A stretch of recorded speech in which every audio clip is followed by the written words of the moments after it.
Hey, well, good evening, Rhythm Church family. We want to thank you guys for joining us here today for Real Talks. This is episode 2, and we took a week off last week. The first week, we talked about racism and unity, what's going on in our world today, and just different perspectives of how the church can handle and should address certain issues that maybe we haven't addressed before.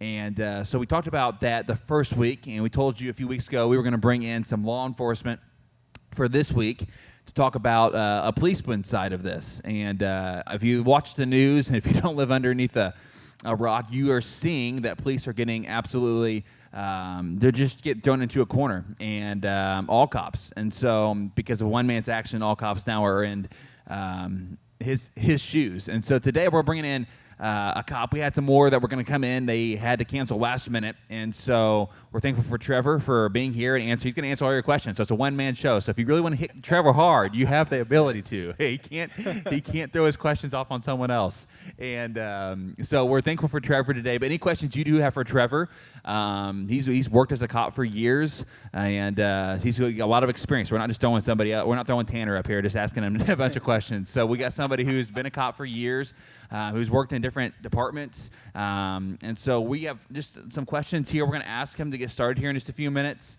and then any questions that you may have as a viewer, just to see what his response is. And we're just going to try and be honest. There's no script.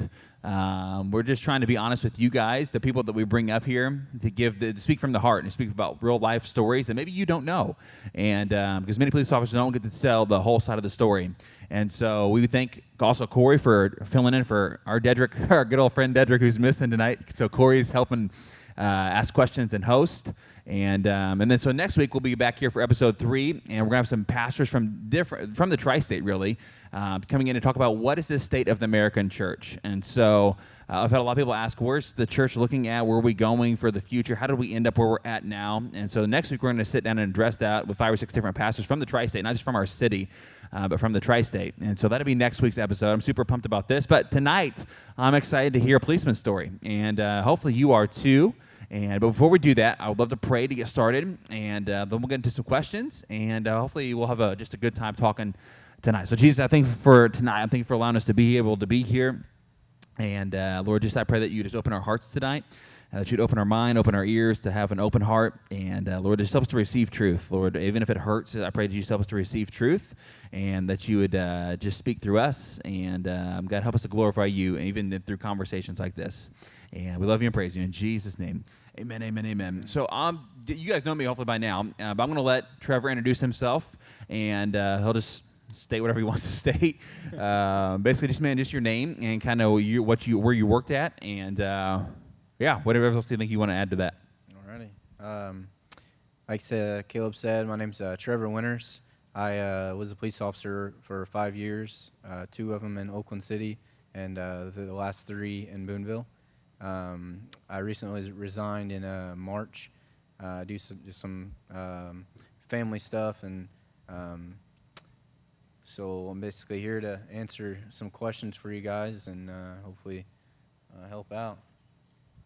Yeah, so there we go. So I'm just going to start off with some questions, simple questions. And can you guys hear Trevor okay? Is he coming through okay? Make sure, okay. And make sure everybody's mic's working. Corey, you want to test your mic out? Hello. If you watched the first episode, you remember Corey. Corey's back, and back in action. He's looking more swole this week. Oh, just trying. That's 2 weeks of working out right there. That's what you get. Trying to get big like Dedrick.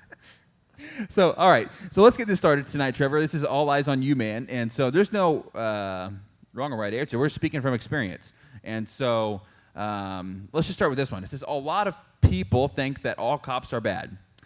Which we all know is not the case, which if you have any common sense, you know that there's bad people in every profession. But for today's world we live in, everybody thinks that cops are bad, and we see this from the movement of the defund the police and flipping over police cars and shooting policemen for no reason. And I don't know, I think it was last night in Jacksonville or the night before, a bunch of policemen got ambushed and shot at. So it's crazy stuff. So a lot of people think all cops are bad. What do you think needs to happen to change the way our community, the way just America in general, the way we look at officers? What do you think? Is there anything that we can change, or what do you think has to change to show people the real truth?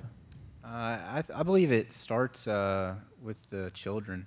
Really, just raising your kids up from teaching them that these cops or really anybody, they're not bad people.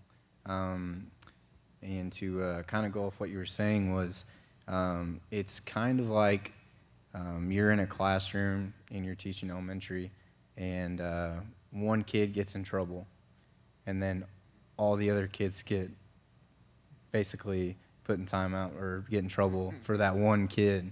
That's kind of like how they feel. Kind of like right a domino now. effect. Yeah. And like I said, it's embarrassing for from a police standpoint from what happened there. I wouldn't even consider that guy an officer. I mean, it's just you can't put that into words what he did. But like I said, there's great officers out there each and every day, and it's really just a fight between good people and bad people. Yeah, for sure. I think that's with everything. Can you touch a little bit more on? You said that it's embarrassing for police officers that are good police officers. Can you touch on that? How that affects police officers that go to work each day with a mentality that they're here to serve and protect, and those that go and bring their anger and try to justify it on people that they're coming in contact, arresting, whatever it may be. Can you talk a little bit more to that? Right, and I was always one of the officers. I was a field training officer for years, and I would always teach my officers that come with me that no matter what situation you're going through, at the end of that arrest, when you get handcuffs on that person, when it's done, that's it. You're not. Some people it's fight or flight, and some people they fight. And I mean, you have to treat every situation different. And at the end of the day, they're a person. We don't know what they're going through, why they don't want to go to jail, or what they're doing to not, to fight us, anything like that. I mean, we just have to have a huge perspective on it. That's good. So, Trevor, I think what made you want to become a cop? I think maybe that's a good basis. If I don't think cops just show up and, I want to be a cop. Right. So maybe like what, growing up, or like what was something that happened in your life that made you say, I want to do that? Right.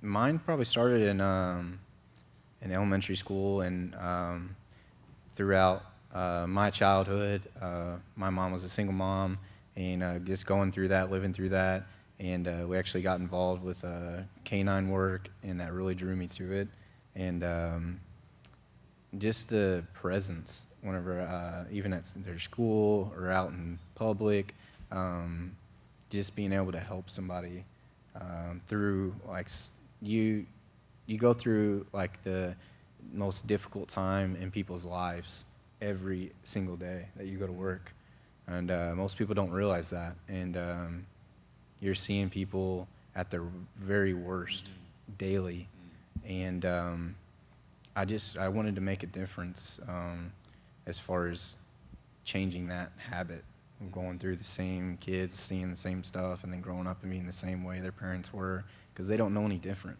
That's what they were brought up on. Yeah, for sure. So I wanted to change for sure. Yeah. So that is to help people, to make a difference. It wasn't for a pay thing. It wasn't to have a car or to wear a badge. Yeah. I think that would be the majority of cops. They get in to help people. Yeah, absolutely. And unfortunately, that's just been skewed from bad people. We all make decisions and bad mistakes, and I'm sure there's been some. Maybe we'll get into it here in a few minutes. You've made mistakes on duty before. Oh, absolutely. Yeah. And so, because of those, some of those mistakes just get more magnified. And so we think, well, they're just doing it for this or just doing it for that. But I don't think that's the case with a lot of them. And so, just to help people. And so I think that's good to know. Why do people get into what they get in? And for him, it was simple. It's just to help people and to break what we call in the church world generational curses. And I think he said something interesting. He's always, I don't think we noticed this. I wouldn't notice this if he wouldn't have said it, that these first responders and these policemen are dealing with people that are at their worst daily. And I think that there's a few professions that do that, and they're one of them. And so they're dealing with, when people are at their worst, they're stressed out. They're not in their right mind most of the time. And usually when people are at that, they make living and dealing with these people hard. And so, yeah, I think that's good, man. So I mean, I've talked to people for like 10, 15 minutes straight during a situation, and then an hour later, I sit down with them and they have no idea what they even said to me. That's just the way they're just amped up. You just have to deal with that. Yeah. So it's different. Kind of what you're saying, that you wanted to make a difference. So how has your relationship with Christ, I guess, even more so changed maybe your outlook of police work? With everything going on, how do you view what is happening to police around the nation through a lens of, one, I've been in your position. You and I are friends, Right. you know, and like Caleb said, we've done a talk, just did a talk 2 weeks ago about racism. So how do you, as a white police officer with black friends, with a relationship with Christ, how do you manage to put it all together? I'm wondering, Right. because that's a lot. That's a lot on your plate. Yeah, absolutely. Really, it's just for me personally. I got to meet Caleb at a really, really low time in my life, and it pretty much saved me with my family and with myself, and through police work. But for me, I've never had an issue where I've treated someone different than the way they should have been treated. I grew up, some of my very best friends even today that I would still stay in contact with are lower income. Like I said, my mom was single, and she drove a bus. And at the time, through elementary school into high school, that bus was like known as the black bus because she went downtown. That was her route. She went downtown. So I rode. I got out of school and I got on the bus with my mom, and that's what I did from elementary school to high school. I mean, they were like my family. You know, I mean, I didn't see anybody different. You know, but I mean, I had to take that pressure from other people saying, why do you even ride that bus? You know what? You're not black. Why are you doing that? Why are you hanging out with them? And I mean, it was hard growing up, man. But I think that shaped me to where I am today. So yeah, I think that's how I look at it. No, that's real good. Yeah, that's good, man. So you're not too far removed from being an active cop. Like what, 3 months you said? 3 months, So yeah. it's not like he's years out of this. So it's still pretty fresh. Yeah. And maybe things you don't want to be so fresh maybe still are. And Absolutely, yeah. And today, like when you were going to work, what is it like being a cop in today's world with everything that's going on? So now, backtrack 3 months ago, it wasn't probably it was crazy, but this has just escalated now. But I'm sure there's things that you dealt with that maybe just weren't as escalated in the news, but were escalated in your life. And so, like, what was it like getting dressed in the morning and going to work in today's world? Right. We dealt with it was a similar situation with Ferguson a couple of years ago, and it was rough. Every day, you went to work and I had to hug my wife and kiss her, and I didn't know if I was going to come back. Not a lot of people have to do that every day. And it takes a toll, not only on the officer, but the family, like even more. And I think that affected me more. It was affecting my family more than it was me. So, I mean, like I said, it was rough. And then, like I said, you just have to deal with the constant stress of each day of maybe it's a slow day, maybe it's not. And then at any moment, you can get a call, and that's your last call. It's your close call. So it's stressful. Yeah, for sure. All the time. So you said like you not leaving the door, not knowing you'll come back. Was that something that you always dealt with as being a police officer, or is that something that just kind of escalated in the last couple of years? It definitely escalated, I would say, just for like the police ambushes and, I mean, there for a while. I mean, we were pretty much told to like, if we're gonna sit somewhere or anything like that, it has to be in an open parking lot with where you can see all the way around you, and that's sad. You know, it's sad that we have to do that. You can't eat out for dinner without worrying about somebody putting something in your food. So I mean, it was tough. So kind of like you were saying, there was that fear of leaving the house. You know, not sure if you're coming back that night. So if you could speak to let's speak to the opposite of the aisle. So for the black man that's leaving the house, not sure if he will come back, that Right. night. How do you, knowing someone that has the same weight, I'm not sure if I'm coming back. A black man's not sure if they're coming back. Yours for possibly being shot or killed, theirs for being possibly shot or killed. What do you say to the other side of the aisle that maybe brings a sense of peace or calming? I don't know, but how do we have a dialogue where the officer is feeling the same exact emotion that the other person on the opposite side of the aisle is feeling? How do you have a conversation about that? And I think that it's a hard question. And again, I think it goes back to, it's kind of a word that you throw around, but trust and just the ability to just listen to one another, Even if you're going to be in a situation, if you get pulled over, anything like that. I mean, it's just slow down and listen, and just even in an officer's standpoint, just listen to what that person's saying, because we don't know who we're stopping, what we're stopping them for, anything, and just like anybody else, they don't know what officer's coming up there to talk to them. So I mean, I would really just say anybody doesn't like getting pulled over. I don't like getting pulled over, and I would just say just to slow down and just listen. And to follow up with that, personally, being on the force, and this, don't feel like you have to drop names or anything like this. But have you ever experienced or seen a cop on a force that has been racist?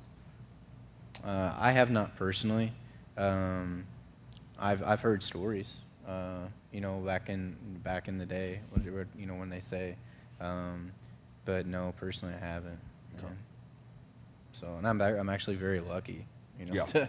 to say that, I haven't. So, yeah, that's great. That's good. Yeah, for sure. We got one question here from one of the viewers, and it says, as a former police officer, what were some struggles you dealt with that challenged your faith? And so I don't know if there's anything that comes to mind, maybe of an instance or just like a long period of time. So what are some things that you struggled within your job that just was hard for you to have continue in faith? Right. I would probably say the hardest that really wrecked me was the, like I said, the officer-involved shooting I was involved in, and it really drew me closer to Christ. And a few months later, we met you, and then we got in the church, and we've been here ever since. But that really wrecked me like to my core, and I'm still working on it today. But like I said, I always wonder, hey, why did God put me through that? Why couldn't I help that man? Or, but yeah, I mean, I struggle with that still to today. So. If you were going to talk to, if we had people that were rioters and looters and in here, right, and you wanted to explain the pain of what an officer goes through, kind of like you said, that officer-involved shooting that you were involved in, how would you explain the process and pain that a cop goes through daily to help them understand that I'm human and that Right. Yeah. I'm hurting along with you? Like, Yeah. do you think I enjoy this? Like, Exactly, yeah. And people, like I said, I think they overlook that a lot is no officer ever wants to do that. You know what I mean? That's like, I mean, we all know, people say, well, you signed up for it. You know, it's not like that, man. It's, that's one thing that you never, ever want to do. Like, we got in there to help people, and then to have to do that, for whatever reason it is, you know, somebody's trying to kill you, or they're trying to kill somebody else. To be totally honest, it sucks going through it every day. Like I said, we want to go out there and we want to help people every day. And then you go out here. My example was, I had to shoot somebody, and he lost his life. And during the whole incident, and still to this day, I'm thinking, what could I have done differently to help him and change his mind the way he did? He didn't want to. I didn't want to do that, you know. Mm-hmm. But like I said before, it doesn't affect just me or an officer alone. It affects their department. Speaking from my department, it changed our department totally. We never went through anything like that. Brought a lot of us closer together. But it changes your family completely. And for a while, I was numb to everything. My wife can tell you straightforward that I was just numb. I didn't care about what I was doing, anything around me. But we actually went to the grocery store right after it happened. Didn't go to bed, nothing. And I would run into people that looked similar to this guy, and I would just stop. And my wife, you know, she was like, "Hey, what's going on? What's wrong?" And to the day, you know, I still see people that resemble him, and I'm like, man, you know, it's still there. But like I said, it's people don't realize that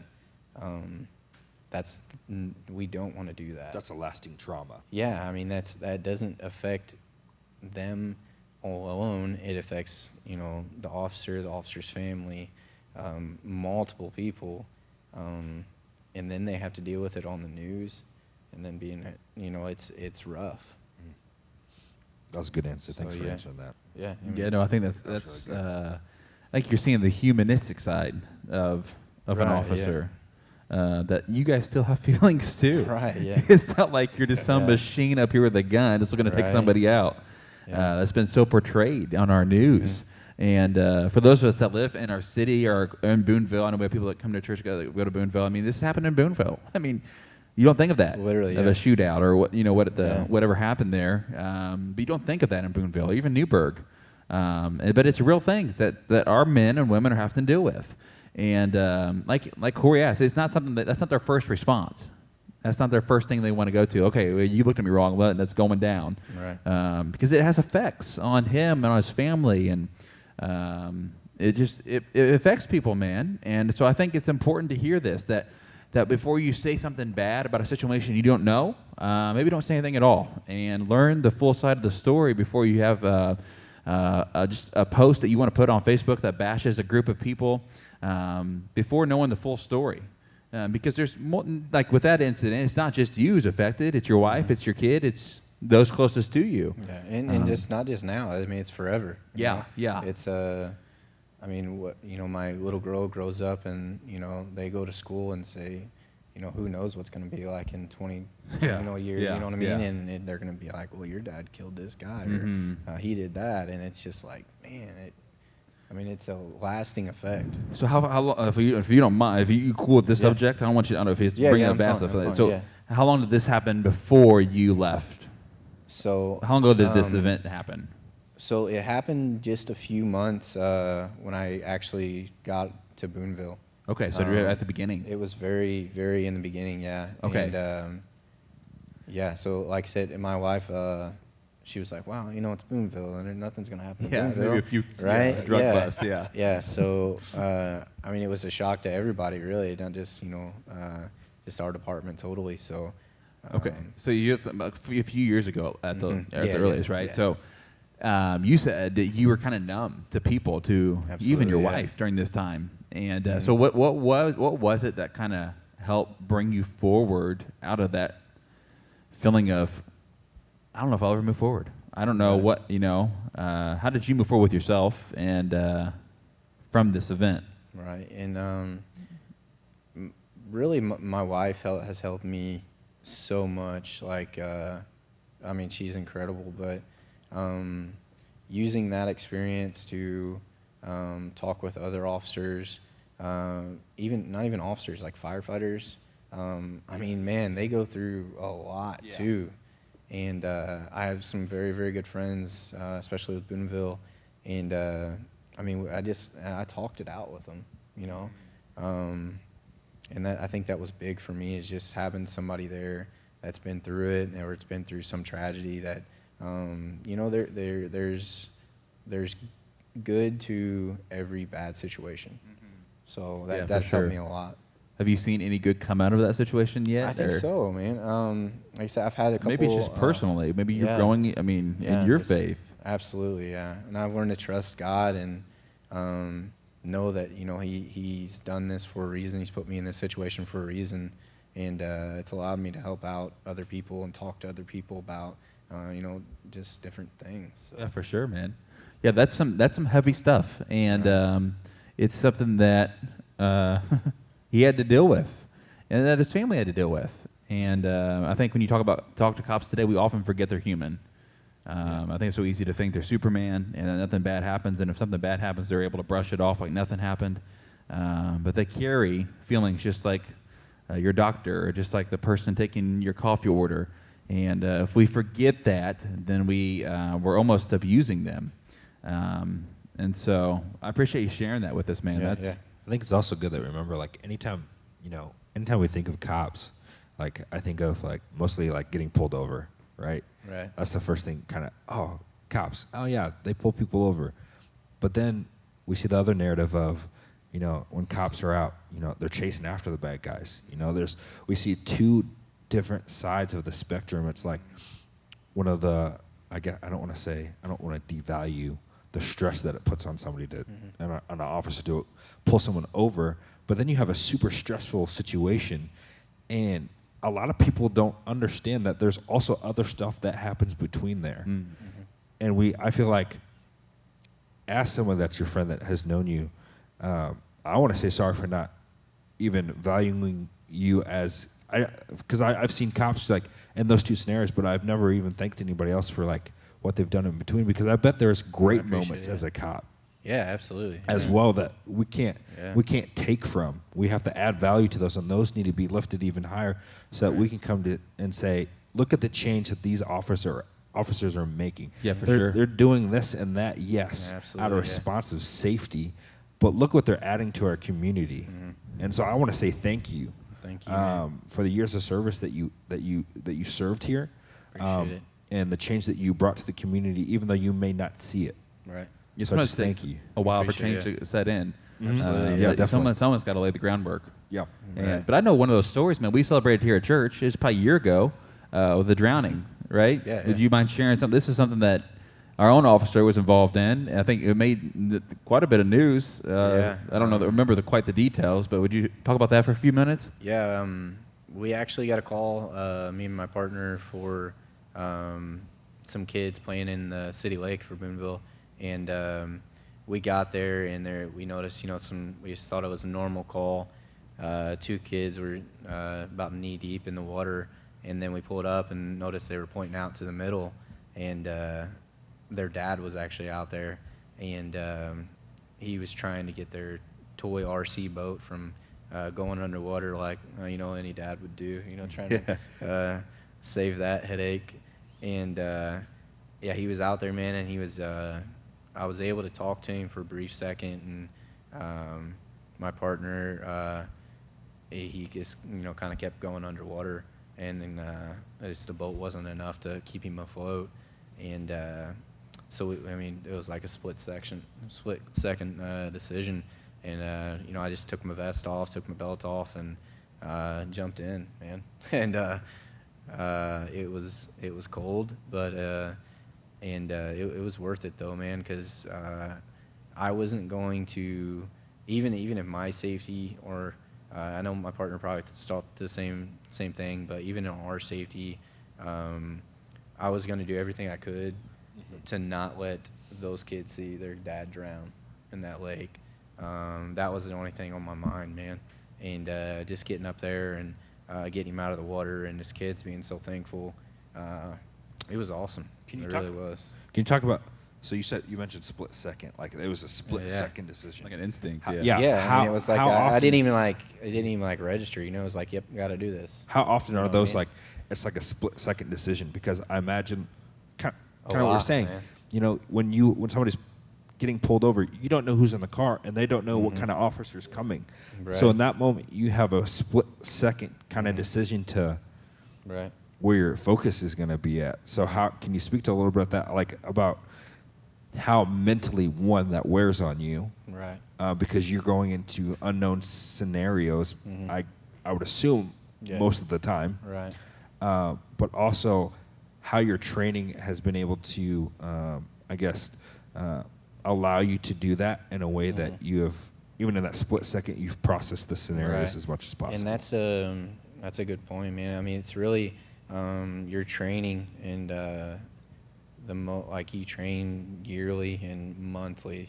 I don't know how many times I've missed dinner or missed, you know, whatever day it was. I've stayed over, worked night shift, and worked until noon the next day for training. It was constant, and it just repetition, and it builds your mind of what you're going to do, or what if this happens, what are you going to do.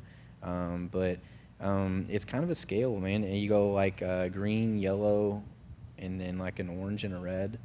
It's like the stress level of like being a human, and they say like a police officer is like at an orange and a red all the time. Yeah, the highest two. Yeah, the stress highest level, two. yeah. Just all. I mean, that's on their level all the time. Even when they're off duty. Yeah, even off. I mean, you will very rarely, you know, you get down to, you know, your yellow or whatever, just relax. And so, I mean, like I said, I think that's it's a big thing. Yeah, man. You know, so it's just constant. So when you're off duty, we have some more questions coming in from our lot Mhm. we want to get to, but when you're off duty, were you able to, you said earlier, you made something like, you're not allowed, I mean, you weren't, like, it's hard now to go out to eat with your badge on. Yeah, And absolutely. just anywhere. It was hard to go to get groceries. Even when you're off. Even when you're off, man. I could tell you, I don't know how many times that me and my wife went to Walmart, and we would actually have to go to like the west side. Out of the city. Out of the whole city, Yeah. because you go in there and you see people that you arrested, or if you Oh, have wow, yeah. bad terms on. I mean, it was every time I could pick out, you know, somebody. Wow.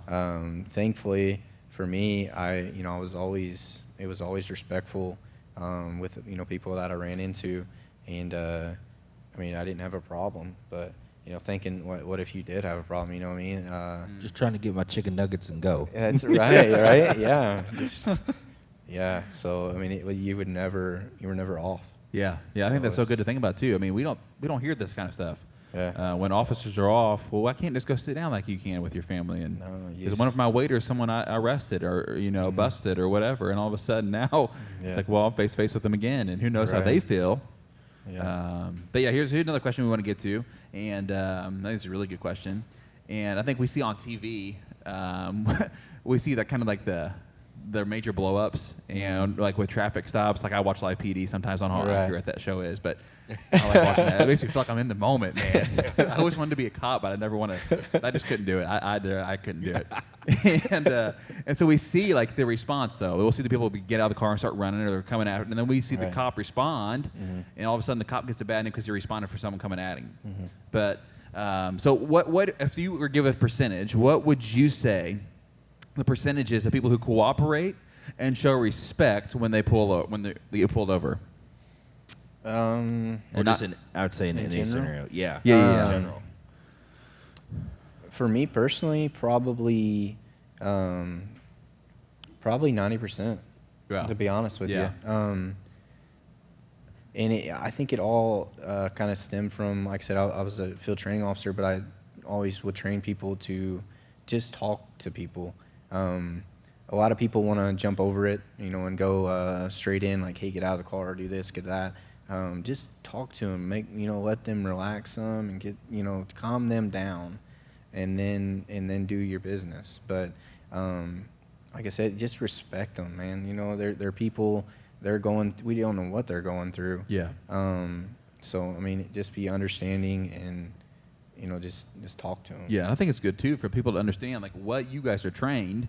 Mhm. They're not just gonna put some officer down there without their training. Right, Like, it's yeah. not just you just came out of this and no, but there's training that goes into this. Absolutely, yeah. And so, what are you guys trained to? I'm sure it's pretty close to being universal. What's your response if someone gets out of the car? And now what? When they're pulled, so when you pull someone over, you see them get out of the car, and now they're coming towards you. What's your training? Oh, I mean, you don't know what they're doing at all. And a lot of our older generation, that's what they did. They actually walked back to the police officer. Mhm. So I've had several times when people, even out of anger, they would get out, just immediately open the door, sling it open, and say, what? What are you? What? They're What? going off, yeah. Me personally, and I would train this, but I wouldn't let that person back in their car. Mhm. For someone to get to be able to, like, sometimes it's out of anger. They're like, why are you stopping me? Why are you doing this? Mhm. But sometimes they want your focus away from that vehicle. So like a lot of reasons, like I said, there could be drugs, it could be anything. Yeah. But a lot of times it's you want to control the situation and say, hey, listen, calm down, let's talk, what's going on, what are we doing? So really find out what's going on and why are they acting the way they are, and then go from there. So in scenarios, actually I don't want to say scenarios, in an instance where, let's say you pulled over a black person, okay? Did you have any feeling of like, I have to be extra careful proceeding with this because of Just the way they might yeah, perceive you. Right. the way they may Yeah. perceive you, and Yeah. if something does go wrong, it's your your- badge. Right. That's your badge that's getting taken away. Right. How do you, or how did you deal with that pressure if you had that? And and also on the flip side, how would you speak and let the black community know that, hey, we're not against you guys, but we're completely for you and we want to assist in any absolutely. way we can. I mean, we're not against. I would say we're not against anybody.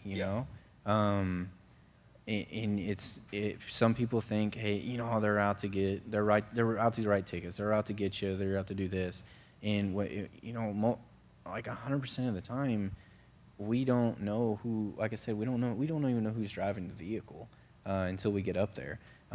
We see the reason for the traffic stop, or for whatever it is, we see the violation. We don't see the person. That's what I mean. That's what I That's want. a sermon right there. We see the Yeah, violation, not the person. Yeah, that's pretty I mean, good. it's That's just, good stuff right there. And some people don't get that. They're immediately when you get up there, they're like, I've had people. They'd say, "Well, you knew it was me. You knew it was me when I was driving." I said, I don't. You're not even driving your car. And it's silly, man. You're supposed to know, Trevor. Yeah, it's just. And the people think that. Yeah, They think that you're supposed to know who they are. Why, for whatever reason, and it's not like that. And like I said, we're not against anybody. So if that, Yeah, that's good. Oh, yeah, that is good. We have another question here. This is somebody who maybe joined in a little late. I think you already touched on this a little bit, but what would be your response when people say all cops are bad? If they just left it at that and they said, if they came out and say all cops are bad, what would you say? It's some people's opinion. It's just like you mentioned earlier. There's bad doctors, there's bad nurses, there's bad everything. teachers. Yeah. There's bad people in this world, and just like I said, man, it's good. It's a fight against good versus evil, and there's always going to be that fight. Yeah. There always has been. Yeah, some people don't want their opinion to change. Right. So and it's exactly, yeah. Yeah. So Dedrick asked, he said, what change do you want to see? This is another question, too. We'll just read this one. It says, as a former police officer, this is a former police officer, I guess he's talking to you. What do you believe is the best way to bridge the gap between the police department and the black community? Well, like I said earlier, I think it would be like community outreach, man, and you don't see it often, even in Evansville. And like I said, I have friends down there that work there, and you just be the change. If you don't, like I said, if you don't see something that you like, that you don't see something doing, or if you think, hey, maybe I can change that, then be the change. Apply. I mean, take that step for, I mean, people don't think, they're like, well, I'm just one person, but I mean, you can change mountains with just one person, Yeah. But I would say just community relations and getting down to the neighborhoods, that we're having these problems in, and really the outreach of children. I mean, I think that's really where it's going to start, is really starting with our kids. Yeah, that's good, man. I've always heard it said that there's always nice people out there, and if you don't know one, be one. Yeah. And I think that's huge. Like you said, like we preach there at this church, man, be the change. I think it's so cliche, but it's so real if we apply it. Yeah. Whatever profession or whatever you do in life. If you don't know a good one, be a good one. Exactly. Start somewhere. You got to start somewhere. So that kind of what you give the answer kind of brings into the next one. It says, do you believe reform that includes police officers building community relationships, getting to know the neighbors would help? Which you said it would. Yeah, absolutely. And it says, if so, what do you think that looks like? So I guess the question would be like, how can police officers and communities help bridge the gap together? What is like? Is there some events? Is there outreach things that the communities can do to help? For me personally, we had national night outs. We have those in the city around everywhere, but they're extremely popular. But I believe if we had more of those and be able to really involve the community more in what they were doing, just to kind of teach them, I would say, and show them that you're trying.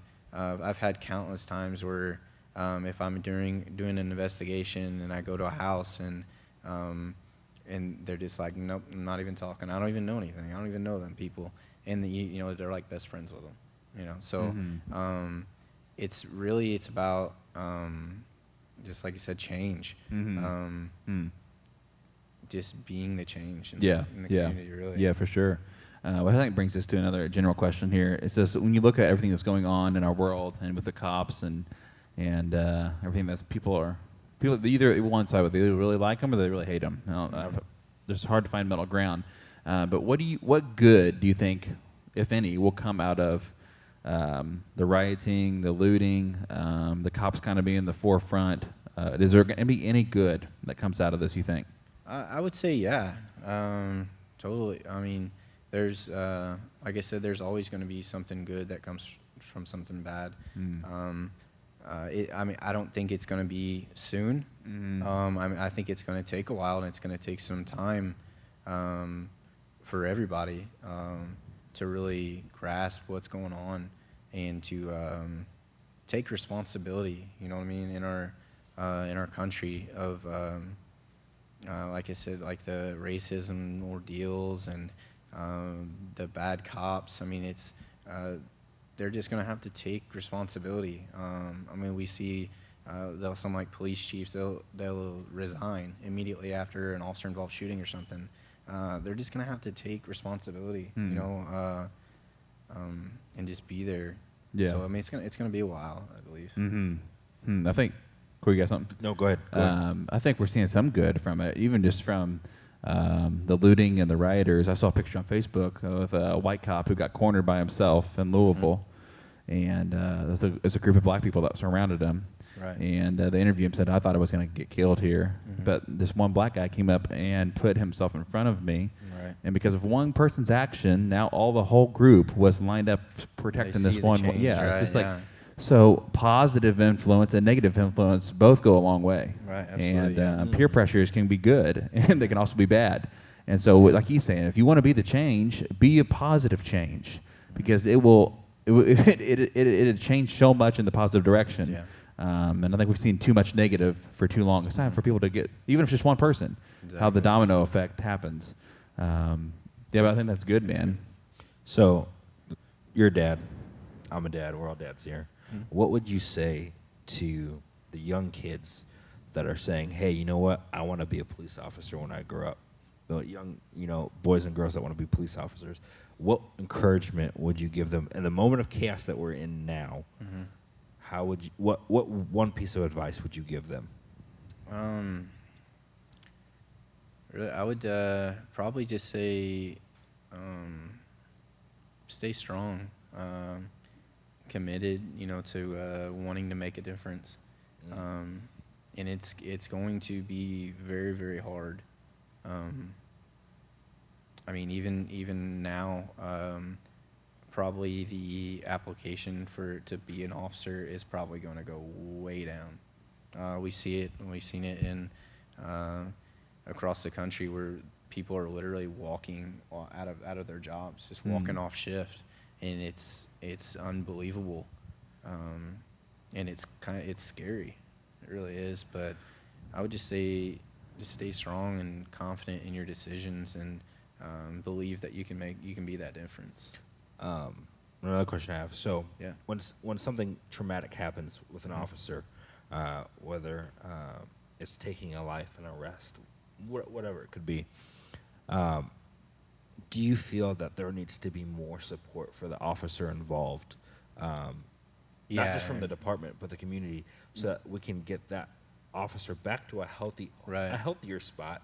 I know Right. they'll never be the same, Mhm. but do you feel like there's a lack of support? Oh, absolutely. Like I said, when something like that happens, like I said, we have other police officers around, to kind of bounce ideas off each other or talk to, but the support for like your mental health as an officer, or even a firefighter, EMS, anything like that, it's low, man. We don't have a lot of it around here. And like I said, I think that would be a huge benefit. Definitely. Yeah, no, that's good.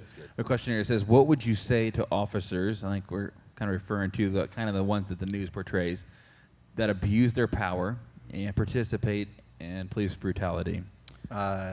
Did you ever see any of that when you, maybe it wasn't in Boonville, but were you ever aware of any of that happened around our city at all? I wasn't, no, thankfully. Yeah. And honestly, I would tell them to turn their stuff in immediately. Like absolutely immediately. That's the whole reason that people look at cops the way they do. The lens we do, Yeah, and it's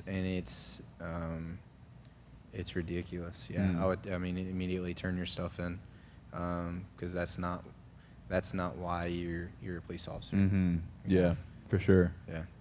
So maybe you can be open here with us. I think you already have been. You shared your heart and with us, and I think it's important to know that people know that police officers aren't perfect. Like you guys Right, make yeah. mistakes. Yeah, absolutely. And I think what we will expect, like just as a common citizen, people expect the policemen, the doctors, the first responders to never make a mistake, to always be perfect, to always make the right decision, to make the right call at the right time, show up at the right time, at the right place with the right weapon. It's like that doesn't always happen like that. Maybe there's a time in your life you can share something that you made a wrong decision or you made a mistake, and what happened because of that, and then also how did you learn from that? I've made a lot of mistakes. I mean, personally, like I said, if I could go back and then change, what I made, but I grew from it, and I learned to. That's one of the reasons that I wanted to be a training officer, is because I wanted to. I've been there, I've done this, I'm going to try to take you down the path that you need to be on, rather than going down that path and you're gonna mess up and do something you don't want to do. And I was always told, like I said, a lot of cops say they want to go. They get in their car, man. It's the first, they're rookies, and they want to go fast. I mean, everybody wants to do it. And I would take them out first day, man, and I would, like for Boonville, I'd take them out to the 4-H in an empty parking lot, and I would say, go ahead and get it out of your system. Because I know it's building up. Just go out there and do it. And then, like I said, because, it's serious. Whenever you go, you're going to get a hot call, and then you're going to have to be somewhere fast, and there's going to be traffic. And I was always telling them that if you cannot show up to that call, what good are you going to do? So, like I said, I would always teach them that, and just to slow down, and when you get there, you'll get there. Because you get a call, you got like 100 things going through your mind. If it's a domestic situation, who's the abuser, who's the victim, how many people are there? Is it a house full of people? Are there weapons? There's a million things going on in your head. And you just kind of got to slow down, and you get there through it. So Yeah, no, that's good. Yeah. And we still have a few more questions we want to get to here. Yeah. And so I think you talked about it earlier. A big reason you decided at your time to walk away for now was your family. Yeah, absolutely. And but when you were serving as an active cop, how much of your wife's support? How did what you do affect her? Good and bad that you saw. A lot, and I'm probably more that I didn't see. That she didn't show. But yeah, that was one of my main reasons that I walked away when I did. It was just because I missed so much through my daughter's first year, and just being there as a husband. Just the total effect that it has had, and just 5 years, man. It's impacted me so much, and it's changed. It's changed me. Yeah, for that's sure. good. Yeah, I think that's something I've always said that years you miss, you don't get back. No, not at all. I think that goes for anybody. Yeah. And I think a lot of people struggle with taking the right job at the cost of their family. And I think I'll tell you, years you miss doing that, and chasing money and chasing the corporate ladder, those are years you don't get back. Absolutely. And so no, I think that shows a lot of wisdom on your part to show priorities. Right, yeah. Like you could serve people, but if you're not serving your own family the best, then something's out of whack there. Absolutely. So what would you say to just a community of people, if you could talk to somebody for just a few minutes, what would you say if you could rewrite the narrative about cops and police and just everything that's going on? What would you say to an average American person to tell them that there's still hope? Just give us another chance. There's still hope for good police officers out there like yourself. I would just say look around. There's less than like 1% of bad cops around our whole country, and we see these things on the news and these things happening, but just think about what you don't see every day. The countless officers going in and out of duty, and doing it every single day. There's, like I said, there's going to be bad people out there. Either it's a cop or it's not. But yeah, totally. I would just say, it's kind of, we're still here, kind of thing. We're still, even if you hate us, even if you hate the police, if you call 911 right now, they're gonna come. You know what I mean? And they can get there, and they can totally dislike you and dislike your opinion or anything like that, but they're still going to try to figure out what's wrong with your situation. So you just got to kind of think about that, and just realize that no matter what, they're going to be the people that always show up when you need help.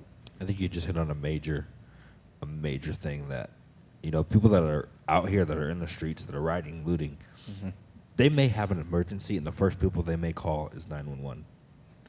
Yeah. And I don't think people will grasp that. No, I mean, and they haven't. It's so like we're so engulfed with what is Right. happening right now about Yeah. hating the police, but people don't even think about what about the time that I have That an I'm in emergency? need, yeah. Yeah, And yeah. I actually have to call you. Yeah. You know. And I actually saw one on the news, and this lady, it was an older gentleman, and he got knocked down during all the protests, and he fell down, and one of the rioters was like, "Call 911," and it just like, what are What are you talking? Yeah, that's what the are people you you're coming doing? Yeah, after. they're all gone because you defended them. Right. Yeah, yeah. I mean, it's just like, man. I mean, I don't know if it just doesn't register or they just don't think about We're it. so- You know, they're caught up in At the moment. Yeah, me, caught me, in the me, moment, me, yeah, me, for me, sure. and they're not, not looking around. I think many people join movements that don't even understand what it is. Yeah, I think it's what you're seeing now. People are protesting. I don't know what they're protesting for. absolutely. Yeah, I saw something similar. They turned this business apart, and this guy got out of his car with a machete and started chasing the people that were out there protecting his Yeah. business. And the lady who was just bashing in the window says, "Call the police! Call the police!" Yeah, like, and then they had a big shirt on, defend the police. It's like it just makes no sense. I know when I'm Yeah. up late at night, someone's breaking into my house, I'm calling 911, and I need them to show up. It's like we don't realize. What we say best here is this: what we take for granted is soon taken from us. And for so long, I think some people, even people that don't respect the cops and don't like first responders, they take them for granted.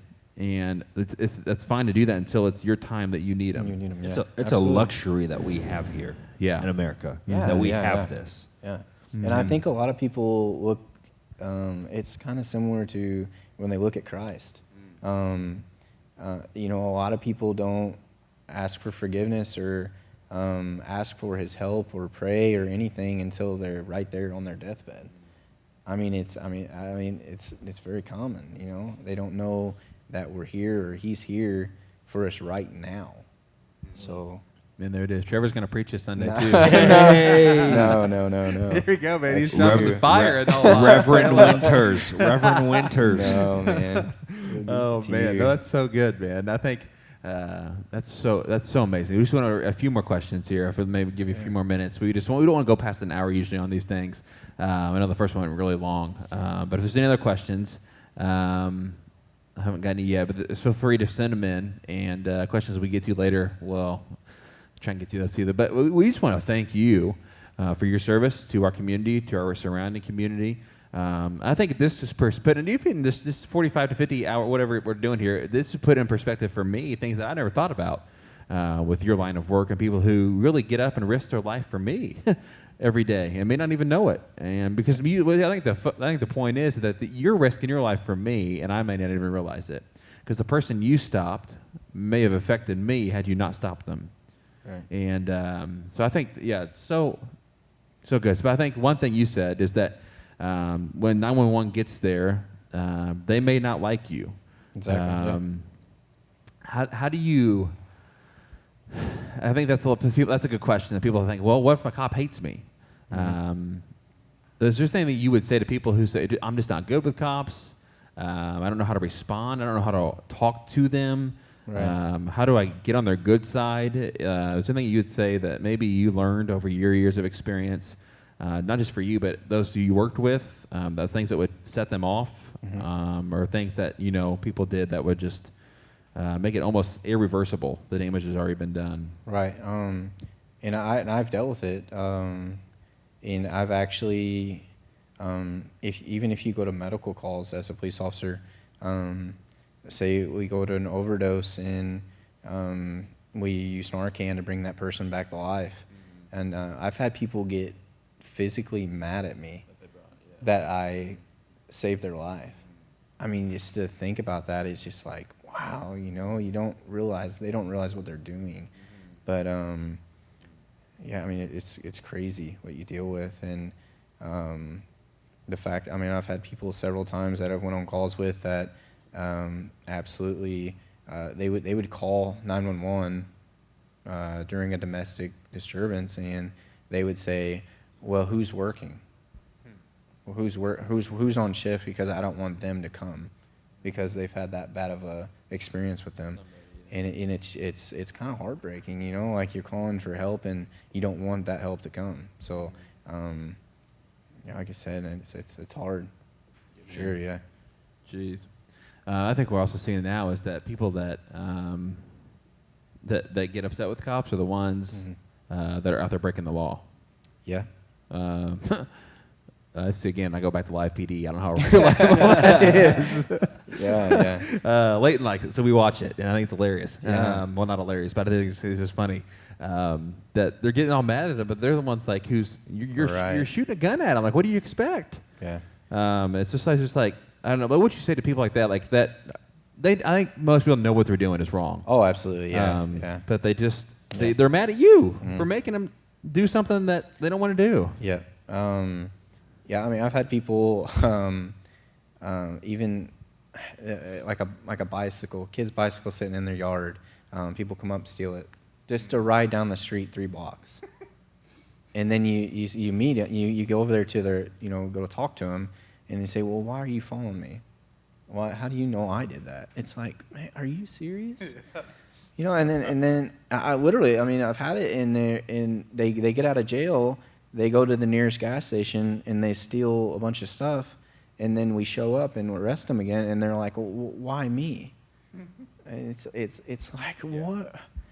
I mean, it's kind of heartbreaking. I mean, and I've had people during the wintertime, we get like to November and December, they'll go out, and if they're homeless or something, they'll go out, smash a couple windows in a business just to go to jail, to have somewhere to sleep and some food. And it's terrible. I mean, it's rough. Yeah. Wow. Well, Corey, you got any other questions, man? Not that I can think of.